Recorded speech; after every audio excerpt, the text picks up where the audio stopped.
Coming in on these appeals now. At the same time as the money's not coming in on the appeals, we've got court case after court case after court case that we're facing at the moment, all self-inflicted, every single one self-inflicted. And I'll say this much, I believe because Nick Griffin now is on a European salary, he isn't so careful about how he administers the party, and he's got into a lot of court cases. Last month the staff weren't paid. They were paid eventually, several weeks late. They weren't paid. He was paid, he's Euro MP. Last year he was in the same situation. If the party doesn't get the money, he wouldn't have got paid. Now he's ring-fenced, he's Euro MP. That's where he gets his money from. I believe it has a psychological effect on him, so he's not so careful about these things now, because we're in one case after another. The Unilever case over that Marmite thing, a ridiculous case to get into, cost us thousands of pounds for nothing. The Michaela McKenzie case, a member of staff who was sacked last year in last year's schism, only came up into court this year. They couldn't pay her. They settled out of court and couldn't pay her.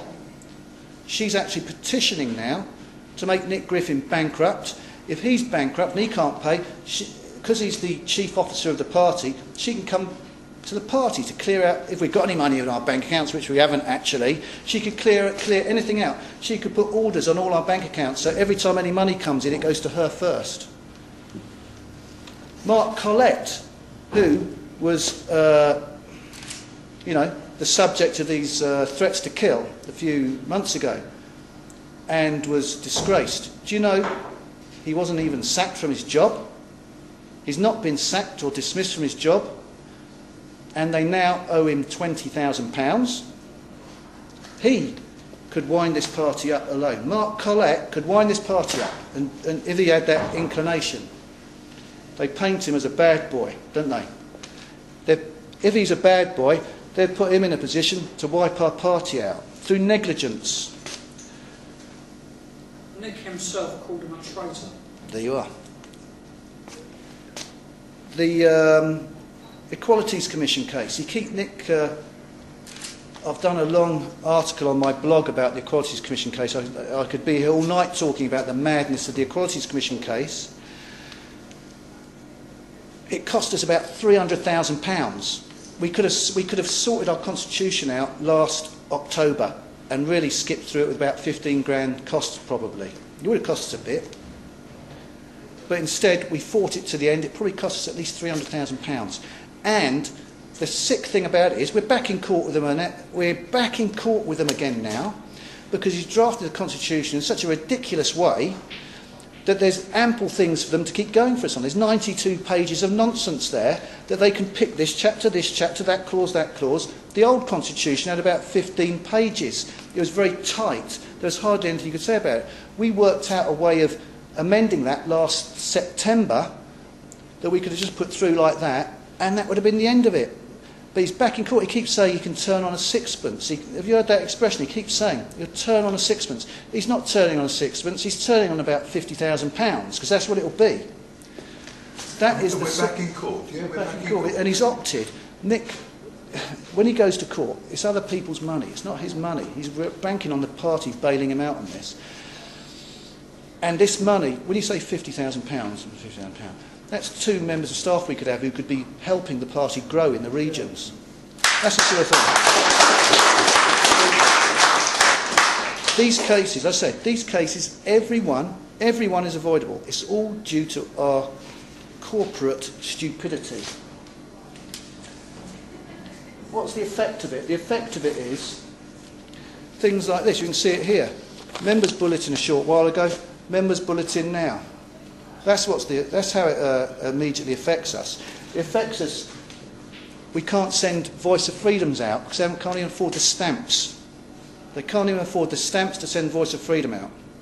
I was told on the way here that I mentioned that on my blog, and they suddenly found 300 quid and quickly gave it to them to get them out. But they'd been sitting in the depot for about 10 days gathering dust because they didn't have the money to pay for stamps. That's how bad it is. The depot that we have in the Midlands is 4 months in arrears on rent and rates. I know that for a fact. They don't pay the gas, they don't pay the electric, they don't pay the telephone. We got a printer in Halifax. Halifax do their own leaflets. Some branches like doing their own general election leaflets. They did their own general election leaflets. They've got a good printer they've developed a good relationship with. They actually got them cheaper than our A4 leaflets because they've got a good relationship with this printer in Halifax that they've built up over the years. They always use them. And the money was supposed to be paid to our printer in Halifax out of their branch account, and it hasn't been paid. They've been knocked. One of our main printers we got in Rugby has been knocked. The list of creditors that we're acquiring around the country is frightening. That's without Michaela Mackenzie, without Mark Collette, without Unilever, almost certainly, without the Equalities Commission. It's just... And political parties can be wound up, let me tell you. We can have sequestration orders on our bank accounts. We could have all our folding and printing machines, all our assets, the truth truck, all seized off us. We can be closed down to nothing. And that is the seriousness of the situation. I told you we've got 14 years until we're a minority of 4. I won't be 40 then, obviously. But 14 years' time, 40-year-olds will be a minority. If we're not careful, in 14 months' time, or even much less than that, we won't even have a party. That is the real seriousness of the situation we're facing. At the same time, just let me mention this, I forgot this. Michaela Mackenzie case. A lot of people have spoken about Jim Dowson, his contract. Richard's saying about his contract. That is Jim Dowson's contract as handed in, put it there, as handed in to the Michaela Mackenzie case, because she was on a industrial tribunal case, and he was on the people who was involved in sacking her. Her solicitor asked for Jim Dowson's contract to be submitted to show he had what legitimate right he had to be involved in the case. Now, there's a lot of nonsense. He's not even a member. How can he sack her? He was a business consultant. Right? That was why they needed the contract, to show why he had a right to be involved in it. And this contract, well, we're told lots of things about Jim Dowson's contract. I've always been told his contract was for 3 years.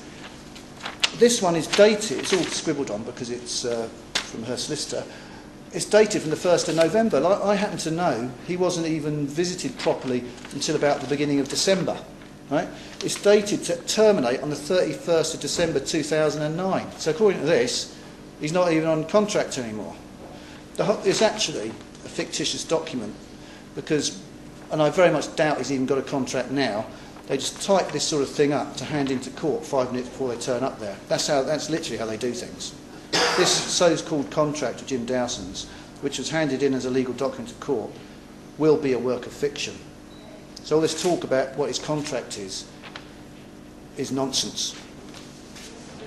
Who is he to say who can work for this Look, party? if you're given the right to do that by the chairman, the way this party is at the moment, that's how it is. It's a farce. Maybe. But that's how it is at the moment. That's why we're redrafting the Constitution. As part of my leadership challenge, I've got a team of people redrafting the Constitution to make it more fair and more sensible.